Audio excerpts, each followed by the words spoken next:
बहुत पहले की बात है। जंगल में एक पुराना घर था जो पूर्णिमा की रात चांदनी की रोशनी से पूरा घर सोने चांदी से भर जाता था। उसी जंगल से कुछ दूर एक गांव में सूरज की एक खुशहाल परिवार रहता था।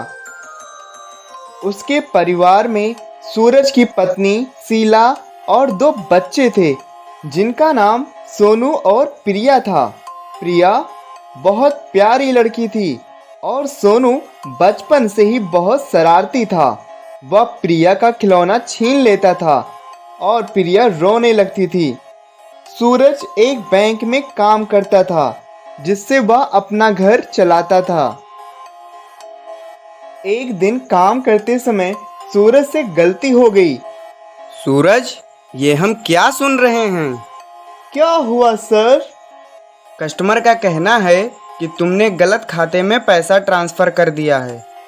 नहीं सर, हमने ध्यान से पैसे ट्रांसफर किए हैं। पैसे इन्हीं के खाते में आए हैं। देखो सूरज, ये क्या हुआ, कैसे हुआ, ये हम कुछ नहीं जानते, लेकिन इसके लिए तुम्हें हम नौकरी से निकालते हैं। मालिक ने सूरज को डांटते हुए बैंक से निकाल दिया। आसपास बैठे हुए लोग सूरज को देखकर हंस रहे थे। सूरज बहुत ईमानदार और इज्जतदार आदमी था। वह अपनी इतनी बेइज्जती सहन नहीं कर सका। ये सब सोचते सोचते सड़क के बीच में आ गया और उसकी एक्सीडेंट हो गया और वो मर गया। अब शीला के घर का खर्चा उसके सिर पर आ गया था। वह समझ नहीं पा रही थी कि वह क्या करे।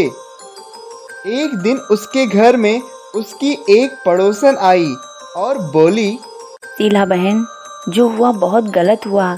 सूरज बहुत अच्छे इंसान थे, उनके साथ ऐसा नहीं होना चाहिए था। बहन, अब मैं क्या करूं? मेरे दोनों बच्चे भूखे मर रहे हैं। अरे तो सोनू कुछ काम क्यों नहीं कर सकता? उससे ही घर में कुछ पैसे आ जाएं।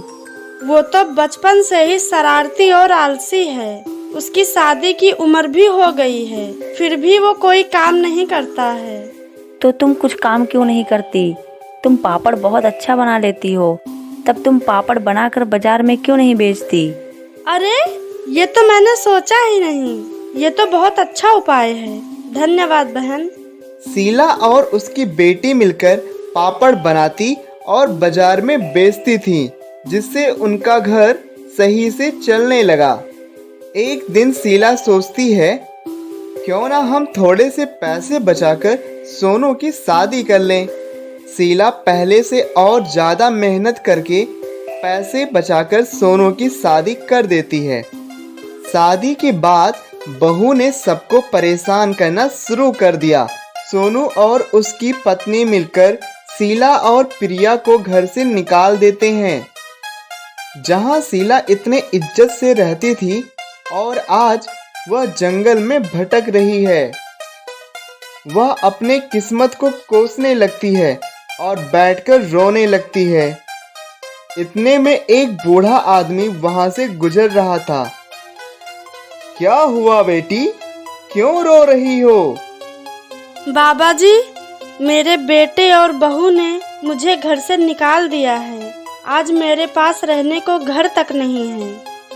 बस इतनी सी बात? आज से तुम इस घर में रहना। ये जादुई गोल्डन हाउस है।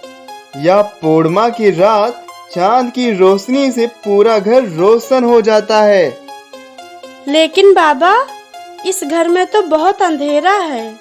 हम कैसे रहेंगे इस घर में? अरे बेटी, तुम इस घर में जाओ तो सही। शीला और प्रिया उस अंधेरे घर में जाती हैं और रात में चांद की रोशनी से वह घर पहले से अच्छा और सोने चांदी से भर जाता है, जिससे पूरा घर रोशन हो जाता है।